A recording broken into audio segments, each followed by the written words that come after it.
C'est un jour de deuil pour la République. Que ces policiers, ces gendarmes, avant de les insulter, avant de les vouer aux gémonies, avant de vouloir les désarmer, avant de les critiquer, je pense qu'on peut penser à leur sacrifice. Parce qu'il n'y a pas beaucoup de métiers dans la République où les gens risquent leur vie à 34 ans alors qu'on est père de 2 enfants pour un salaire qui n'est pas très élevé, à part la police nationale et la gendarmerie nationale. Donc d'abord, je veux dire que c'est un jour de respect pour Éric Masson, bien évidemment, mais c'est un jour de respect pour toutes les forces de l'ordre et que tout le monde devrait s'en souvenir. Les responsables des trafics de drogue, c'est les consommateurs. Et que nous devons tous, c'est une question de société, c'est pas une question de police, de gendarmerie, c'est une question de société, d'éducation, de comportement individuel. Si on arrêtait de consommer de la drogue, il n'y aurait pas de point de deal. Et s'il n'y avait pas de point de deal, il n'y aurait pas de trafic d'êtres humains, parce que c'est ça la drogue. Il n'y aurait pas de financement parfois du terrorisme, parce que c'est aussi ça la drogue. Il n'y aurait pas de policiers assassinés comme M. Masson, parce que c'est aussi ça la drogue. J'ai écouté la famille.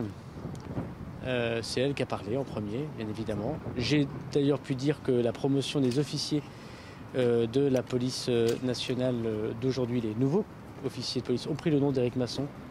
C'est un bel hommage. Et puis dire simplement qu'on pensait à eux, que ces mots de compassion du gouvernement ne pouvaient pas remplacer leurs fils, leurs frères, leurs compagnons, mais qu'on était simplement là pour dire en toute modestie qu'on pensait bien évidemment un an après ce drame encore à cette famille bien sûr et qu'on était là pour l'accompagner dans ses procédures judiciaires mais aussi dans sa vie de tous les jours.